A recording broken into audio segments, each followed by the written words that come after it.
And Stephanie, if you can just stay up here, we're going to have a quick question and answer. Andy, Jonathan, Karen, if you could join us. Again, extra points for people who can thread the connections through these themes. There are a number of them, so great. So do I see any hands? All right. Let's go to Glenn over here. And then Molly. So connecting what Karen and Andy talked about and to the theme of AI now rather than in the future, recently I did a calculation that Walmart pays out about 40% of its market capitalization in wages every year to various types of workers, while Facebook and Google pay about 1% to 2% of their market capitalizations out every year. So putting aside anything in the future, there is an AI now question of why these industries have perhaps the lowest labor share of any industries except for a few extractive ones in history, and what to do about that at present. And I wonder whether any of you might speak to that. I mean, it seems to me that's just the nature of the business, as they say, that it's scalable. It requires low levels of input to get high levels of value. And I think this is just a redistribution question. You know, I don't think we can retool the business. I think the question is whether it's the Microsoft robot tax or any other ideas that we have. I think this is more of a question, not of changing business models, but redistributing success in some way, shape, or form. Yeah, I would say for trucking, I think the potential of the move towards AI follows on a lot of other moves that are designed to try and reduce that proportion, right? So like a familiar one that a lot of us have thought about in other contexts is the move from employees to independent contractors, right? And so in many ways, this is seen as kind of like being another, like the motivation from the trucking side is definitely reducing those labor costs. Great. So I think we had a question from Molly Steenson. Hi, thanks. This also ties into the last session a little bit. One thing we see with anything that's data-oriented is an increase in visualization, right? We need to visualize the data in order to understand it. But what we also see is a step away from representation, right? So if we were considering Simone's talk in the last session, I think there's a question there of representation as opposed to visualization. I'm wondering two things. First, how do you see this taking place in the different case studies that you've given, whether mastering or truck driving or a history of mathematical reasoning in artificial intelligence, and whether something should be gained by representation or perhaps the opposite?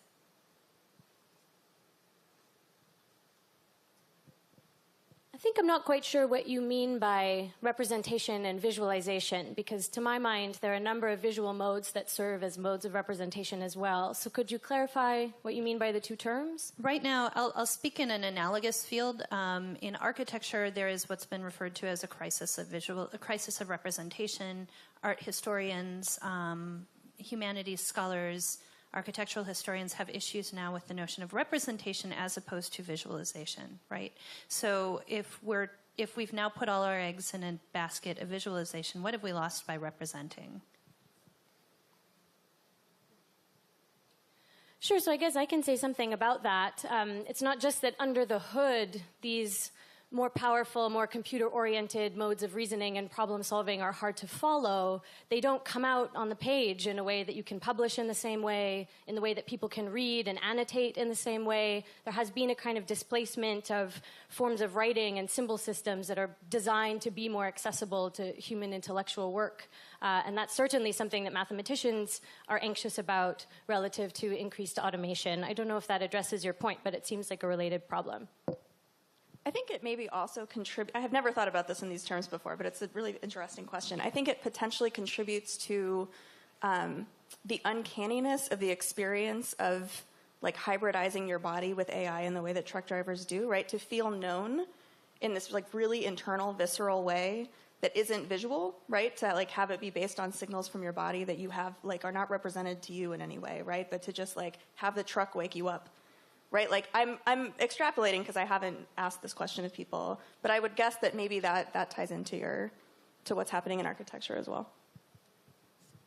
Great. So I think we had a question from David, then Blaze, then Rob.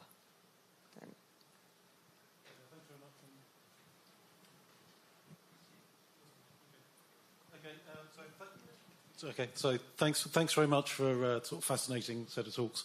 I think my question is two related questions. One's about a group of workers who I think haven't got a huge amount of attention so far in looking at questions of automation. So tend to focus on kind of highly visible work like sort of manual labour and truck driving and those kind of things. There's a sector of workers in the sort of white collar industry who've done basic administration effectively, and the enterprise IT industry, of which I'm a part, has basically spent most of decades trying to automate that work away. There's been a whole category of work that's been beyond the reach of traditional software engineering because it's required just enough judgment that you can't codify in normal programming languages. That's now, through AI and machine learning solutions, becoming addressable. So I think there are hundreds of thousands, if not millions, of workers worldwide whose work can be addressed in that mode. And I must admit, for them, I don't see the kind of the collaboration, co-machine working. I think the work will just go away and become fully automated. So I was just wondering what your thoughts are on work that's being done to think about that sector. And then a related question. If you look at the press over the last few weeks and months and our experience of big cyber attacks and virus infections, the topic of resilience becomes ever more important. The good thing about humans is that they can, you can infect them with viruses, but not IT viruses. And they're kind of quite good at figuring out how to respond to crises. What do you see? Do you see the need for human-based resilience as a way of securing employment for that sector in the future? I'll say something about the first part of that question, which is that I don't think machine learning is maybe it's a tipping point for certain kinds of white-collar labor and administration, but if you think about examples other than manual labor, corporations have been working to reduce the number of people involved in those for a long time. So we see, for instance, the laments about the disappearance of retail now as an example of that in relationship to mail order. But of course, retail shopping has probably for decades, although I don't have statistics on this, had fewer and fewer people working in stores, right? A big box store versus the corner hardware store, for instance. So it's a larger structural thing of which machine learning is a part, and that has to do with how companies think about their bottom lines, right? And that labor is seen as a cost that needs to be dealt with and gotten rid of rather than part of being a company is providing jobs for people, right? And so that leads you into questions of basic income and things like that. But I think in general, one of the reasons mastering works as a field that can be automated is precisely because most people sent their tracks away to be mastered. The attended mastering session where you were there with the engineer is a relatively rare thing in that industry, and that's why it works. So I think the fact that people have been taken away already makes it easier to automate these things. Yeah, the number one job that Columbia Masters in Business used to get, the number two jobs were stock analysts on Wall Street and traders on Wall Street. Now there are no jobs.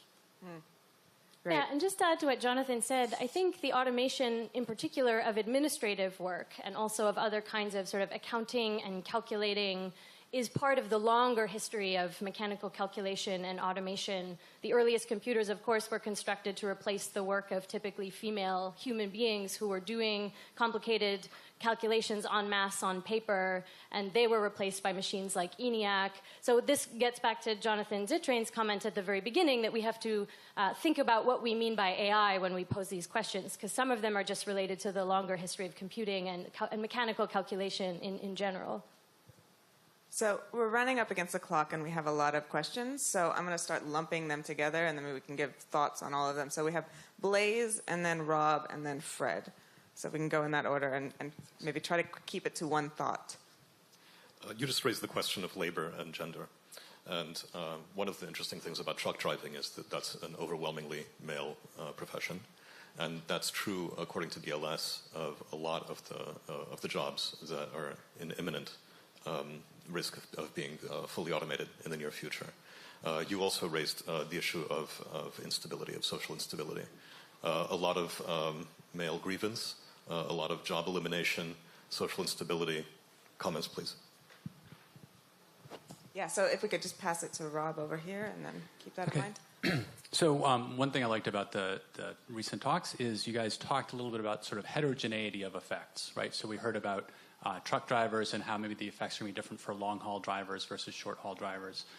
The nice example of the mastering and how there's sort of maybe going to be different effects for high-end mastering versus low-end mastering, right?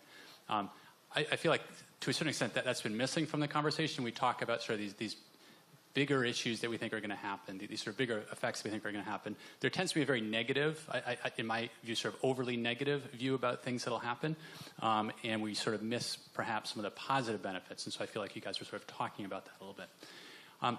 We got 2 great case studies. I feel like it would be great if we had sort of more systematic evidence about what was happening or what is happening across different industries and even within industries or occupations, sort of across different types of those jobs, different types of those occupations. So I'd just love to hear some thoughts on that. And then, Fred, if you want to. Okay. So the first automation struggles that I know about are from the late 50s and the early 60s. And in that period, as now, there's a terrible fear that automated beings will suddenly sort of take everything over. The robots will come, they will wipe us out, they will take away our jobs. I was struck that the stories that you were telling across the panel were stories of a more frog-like slow boil, where automation occurs slowly and in relation to people's lives, and it's as much a process of integration as it is a process of overcoming, of overrunning. My question is, if we understand it as a process of integration, what might we learn from the close work that a number of you are doing that would allow us to speak back to and change the top-down robots are coming debate? Great. So take your pick.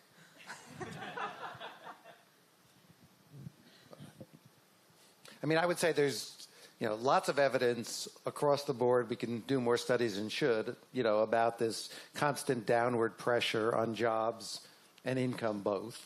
We see it in the labor participation. We see it in the opioid crisis. We see it at many different levels, but we don't sort of want to recognize it because we have 4.4% unemployment and every president wants to tell you that, happy days are coming. And so I just think we really need to focus on the huge implications, of getting this wrong, because every previous economic revolution, even when more jobs came, had 20 to 50 years of pain for people that we could avoid.